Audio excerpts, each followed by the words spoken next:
Morning, guys. Seventh grade. How are you? Mr. V here. Hey, today I want to talk to you about note taking, how to be a better note taker. Taking good notes is important, and I thought, let me give you some basic, real simple tips, things that could help you. All right. Number one, try not to overdo it. Okay. Remember, you're not trying to write down every single thing the teacher says, right?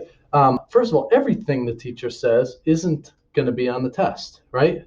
What we need to be doing is we need to be searching through the words, through what the teacher's saying for the main ideas, the key facts, the important things. And you might say, well, Mr. V, how do I do that?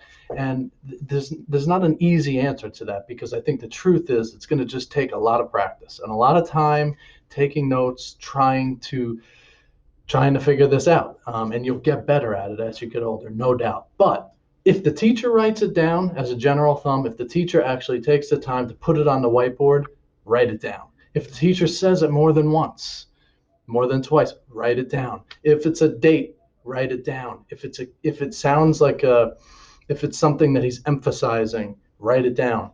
Those are kind of good places to start. The other thing to think about is that when you write everything the teacher says, you're so furiously writing that you're not even actually thinking about what he or she is teaching. You're not actually even sure that you're understanding the information because you're so furiously just writing it down. And by the end of the period, yeah, you've totally written down everything the teacher said, but you didn't even take a breath to ask a question or make sure you even understand what you wrote. So there's a balance there that you got to find.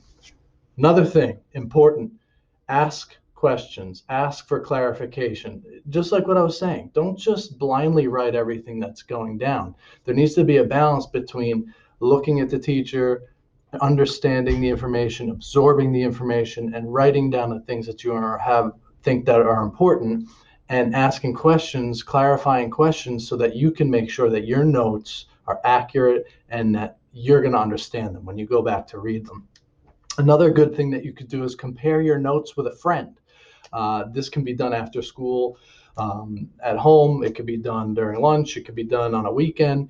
Hey, get your friend together, take out your notes, and see what you guys wrote, because you guys might have written different things, emphasized different. Someone might have picked up on something that you didn't pick up on, or someone might have written down something that they thought was important. This is going to help you get your notes more accurate, but it's also a form of studying, guys. And so that's another reason to do it. Recopy or type your notes after the fact, right, guys? That's another strategy. So you take your notes during the class, then maybe later that night or on a weekend, you open up the notes and you rewrite them in a much neater way, or maybe you type them up so that you can have them, easy to read, concise, boom, right there for you. Stay organized, guys. If you are someone who has a binder and your pages are all being ripped out and you got them stuffed into folders in the front of the binder, some in the other binder, some are crumpled up under your back, no, that's not going to work, guys. All right.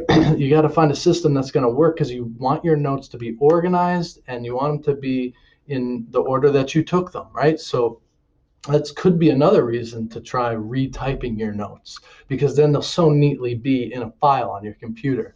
Another one, use abbreviations when you take notes.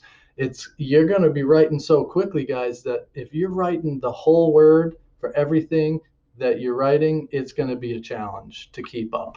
So use abbreviations when you can, and start to use the same abbreviations so that you can get familiar with your own notes, your note style.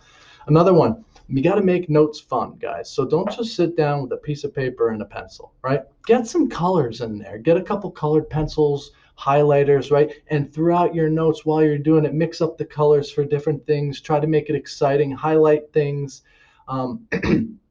The more fun that you could make the task, the more engaged in it you'll probably be. And the last one I'd say is, while you're taking your notes, don't worry about grammar or spelling, periods, punctuation. It doesn't matter. Just get the information down on the paper. This way, you have it, and then you can come back to it at a later date and clean it up if you feel like you need to. But at the end of the day, it really doesn't matter. You're just trying to take good notes so that you could get that information and do well on that test. So those are my tips for being a good note taker. I hope that helped, guys. If you have any questions or any other ideas that I might have left out, leave the comment below. And until next time, stay motivated.